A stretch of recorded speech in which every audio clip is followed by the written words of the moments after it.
practice, read this book and do exactly as it tells you to do. The author. Chapter 1. The Right to be Rich. Whatever may be said in praise of poverty, the fact remains that it is not possible to live a really complete or successful life unless one is rich.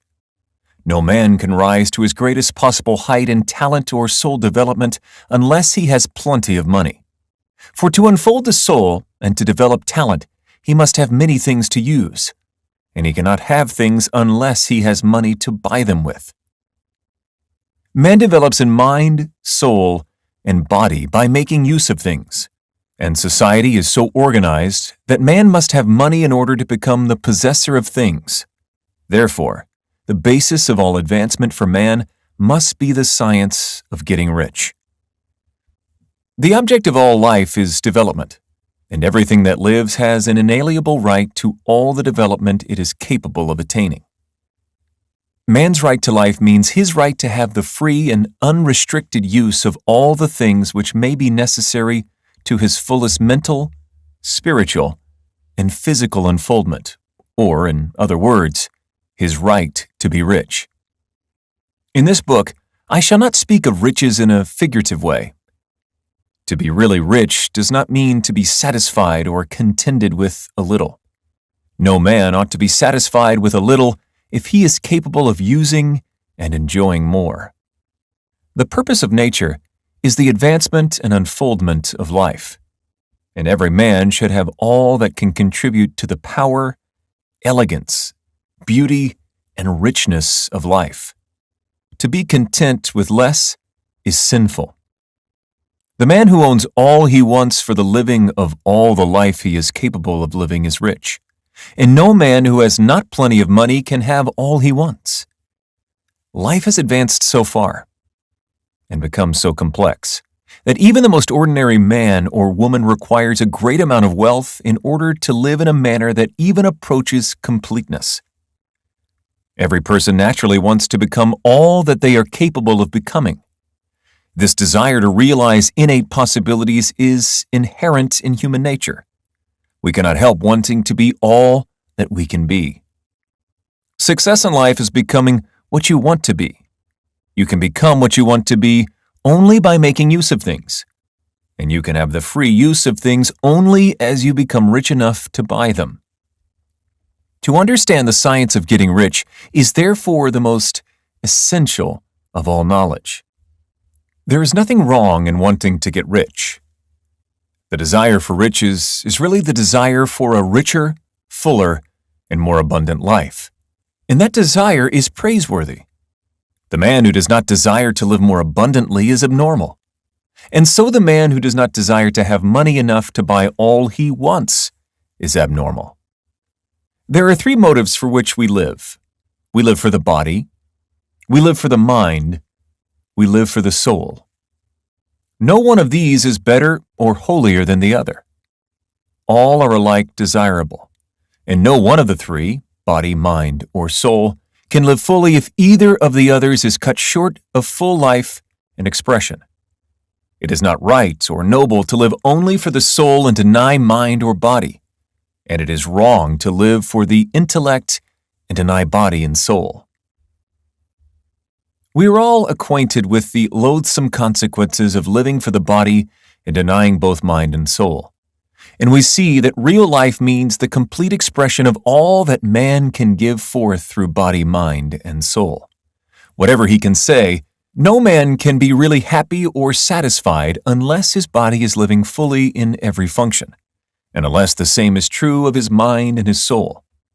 Wherever there is unexpressed possibility, or function not performed, there is unsatisfied desire. Desire is possibility seeking expression, or function seeking performance. Man cannot live fully in body without good food, comfortable clothing, and warm shelter, and without freedom from excessive toil. Rest and recreation are also necessary to his physical life. He cannot live fully in mind without books and time to study them, without opportunity for travel and observation, or without intellectual companionship. To live fully in mind, he must have intellectual recreations and must surround himself with all the objects of art and beauty he is capable of using and appreciating. To live fully in soul, man must have love, and love is denied fullest expression by poverty. Man's highest happiness is found in the bestowal of benefits on those he loves. Love finds its most natural and spontaneous expression in giving. The man who has nothing to give cannot fill his place as a husband or father, as a citizen, or as a man. It is in the use of material things that man finds full life for his body, develops his mind, and unfolds his soul. It is therefore of supreme importance to him that he should be rich. It is perfectly right that you should desire to be rich. If you are a normal man or woman, you cannot help doing so. It is perfectly right that you should give your best attention to the science of getting rich, for it is the noblest and most necessary of all studies. If you neglect this study, you are derelict in your duty to yourself, to God, and to humanity. For you can render God and humanity no greater service than to make the most of yourself. Chapter 2. There is a science of getting rich, and it is an exact science, like algebra or arithmetic. There are certain laws which govern the process of acquiring riches, and once these laws are learned and obeyed by any man, he will get rich with mathematical certainty. The ownership of money and property comes as a result of doing things in a certain way. Those who do things in this certain way, whether on purpose or accidentally, get rich, while those who do not do things in this certain way, no matter how hard they work or how able they are, remain poor. It is a natural law that like causes always produce like effects, and, therefore, any man or woman who learns to do things in this certain way will infallibly get rich. That the above statement is true is shown by the following facts. Getting rich is not a matter of environment, for if it were, all the people in certain neighborhoods would become wealthy. The people of one city would all be rich, while those of other towns would all be poor. Or the inhabitants of one state would roll in wealth, while those of an adjoining state would be in poverty.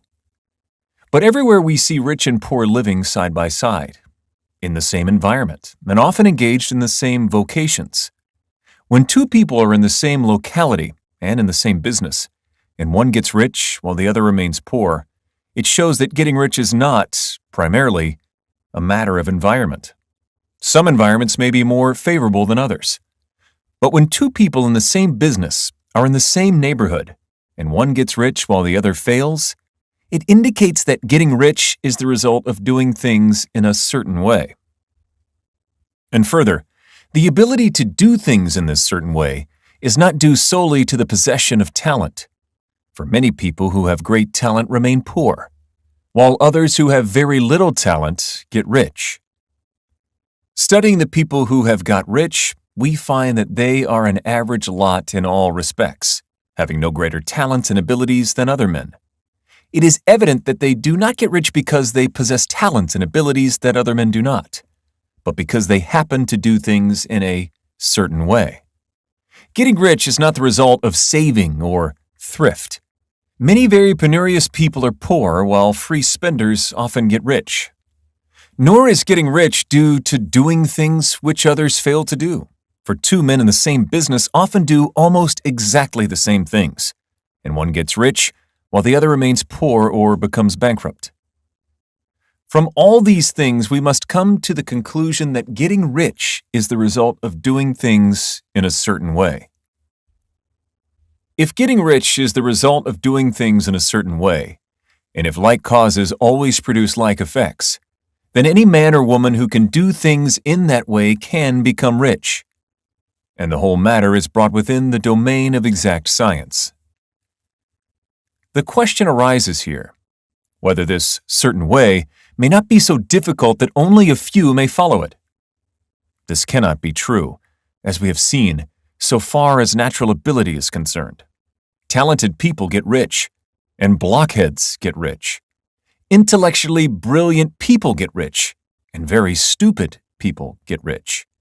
Physically strong people get rich, and weak and sickly people get rich. Some degree of ability to think and understand is, of course, essential. But insofar as natural ability is concerned, any man or woman who has sense enough to read and understand these words can certainly get rich. Also, we have seen that it is not a matter of environment. Location counts for something. One would not go to the heart of the Sahara and expect to do successful business. Getting rich involves the necessity of dealing with men and of being where there are people to deal with.